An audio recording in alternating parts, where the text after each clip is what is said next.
Good evening, everybody. All right, I'm going to revisit something. I said I'm not a botanist. I thought these might be orchids, and everybody is chiming in on Facebook saying no, they are daylilies or just lilies. So beautiful nonetheless. I just wanted to correct that and get that out there. So thanks to you folks that have chimed in already to correct me on that. I appreciate it. As we look at our weather headlines, beautiful colors in those flowers. That's Millennium Park there in Kent County. Maybe a shower, maybe we pick up a rumble of thunder overnight. This is our best chance overnight into tomorrow morning.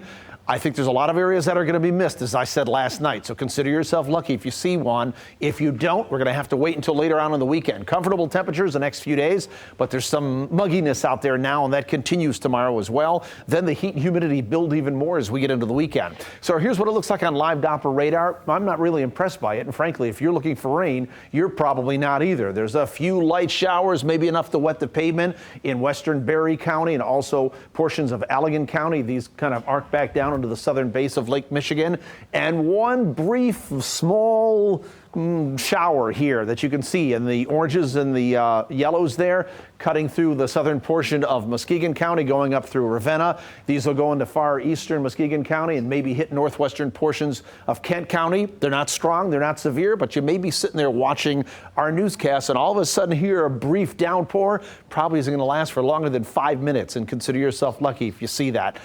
Here's the loop over the last couple of hours. This embellishes it a little bit because this is a mishmash of radar sites. Grand Rapids, North Webster, Indiana, Chicago, Milwaukee. They kind of put it all together. It looks a little worse than it really is. I wish we were seeing that much rain. We could use it, but it's a little worse than it really is on radar. Probably only a few sprinkles and some light showers in those areas. We're 75 in Grand Rapids, 70 in Big Rapids. Most lows tonight will fall into the upper 60s to around the 70-degree mark, and the mugginess will continue. Look at the dew point temperatures kind of pop themselves back in some areas into the upper 60s, even 70, 71 there in South Haven and Benton Harbor. So there is some mugginess out there, and that's going to continue as we head through the overnight hours and frankly through a chunk of tomorrow as well. Clouds and radar movement over the last several hours.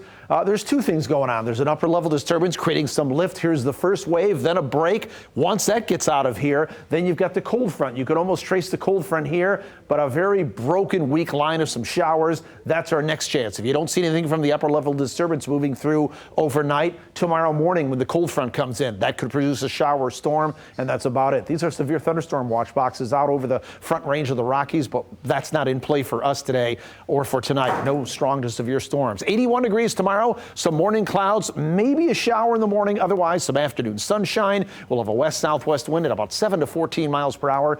Out on Lake Michigan for tomorrow, well, we've got our Lake Michigan water temperatures at about 70 to 74 degrees. That's not bad. Waves about 1 to 3 feet through the day. We'll have a west-southwest wind at about 10 to 15 miles per hour in the morning. Maybe a lingering shower or storm out there. Otherwise, turning partly cloudy and then eventually mostly sunny as we get into the evening, with winds generally westerly, turning west-northwesterly at about 10 to 15 knots or so. As we look at our Future Track HD, here it is at 6 a.m. There's the low pressure area and the warm front. That's going to move in here. That's why we have a chance of a shower or thunderstorm in the morning, but that will shift off to the east, and I think we see some sunshine by the afternoon hours.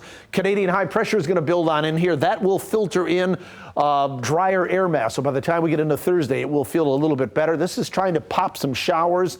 I don't completely agree with that. There could be some daytime showers or a sprinkle on Thursday, but I think Thursday is mainly going to be dry. High pressure settles on in, and once it drops to the south and east, we're going to get on the return flow of that, and then we're going to start to ratchet up the heat and the humidity. By the time we get into Saturday, we're looking back around 90 degrees. 81 tomorrow, 82 on Thursday, 85 on Friday, and then on Saturday, how about 90 degrees? More heat, more humidity, and then maybe a shower or thunderstorm later on Sunday. 91 there. We're in the upper 80s on Monday with some scattered showers and thunderstorms there, and then we'll move things back down to the lower 80s by the time we get into next week, Tuesday. And again, I'll point this out, the overnight low temperatures during that time frame are going to be into the mid-70s, so it's going to be some tough sleeping weather as we go into and through the weekend. Doug, Annie?